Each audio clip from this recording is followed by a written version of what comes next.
numbers accurately. So out of thousands of districts, I won 2,750 versus 525.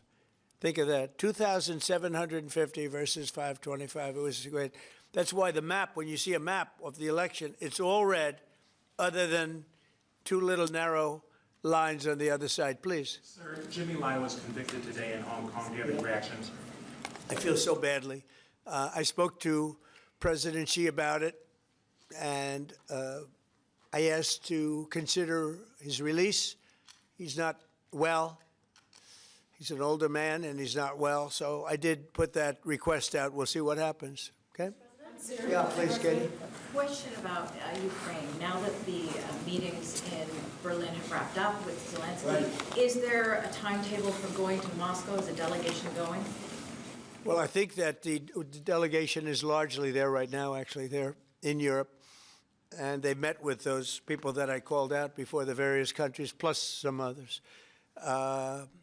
They want to see it end, Katie. They want to see it end. I want to see it end. They want to see it end. I actually think that President Putin wants to see it end. You know, I've had good talks. We've had good talks with Russia, and I think they'd like to get back to a more normal way of life. Mr. President, follow up there. An Article 5-like deal seems to be emerging without NATO membership for Ukraine. If such a security guarantee is offered, what incentive is there for Ukraine to give up any sort of territory? Well, look, you have, well, they've already lost the territory, you know, to be honest. I mean, the territory is lost. But in terms of security guarantee, we're working with Europe on it. Europe would be a big part of that. And we're working on the security guarantee so the war doesn't start up again. We don't want to have a war start up again. You know, as I said, with Thailand and Cambodia, two people I get along with great, and I dealt with them, and I called them, and I said, look, fellas, you got to relax. You got to take it easy. They lost.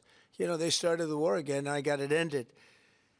And things like that are going to happen, war. There's nothing pretty about war, nothing good, and there's nothing you can do to predict what's going to happen. But I think we've made a lot of progress with respect to Russia and Ukraine, I hope. You know, last month, it was close to 27,000 soldiers were killed, mostly soldiers, but 27,000 people, but mostly soldiers were killed last month in Russia versus Ukraine. Is there a time limit on security guarantees? Well, there's no time limit. The time limit is whenever we get it done. I mean, we're going to try to get it done.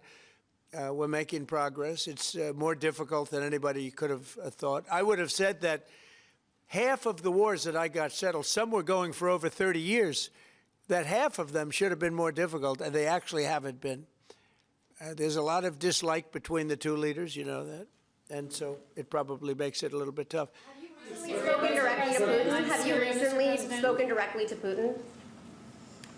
Yeah, I have. Yeah. On Syria, Mr. President, on the U.S. troops killed in Syria over the weekend, why do we have troops in Syria?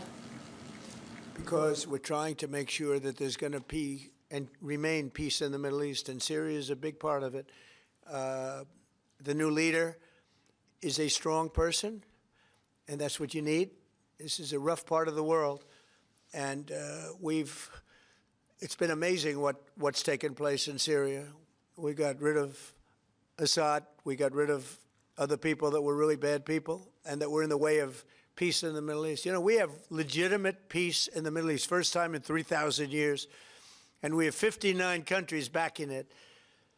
And we'll see what happens with Hamas. We'll see what happens with Hezbollah. But regardless, I mean, we have countries that want to go in and clean that out if we want them to do it. But they said, in the case of Hamas, they said that they're going to disarm, and we're going to find out whether or not that's true. Hezbollah in Lebanon is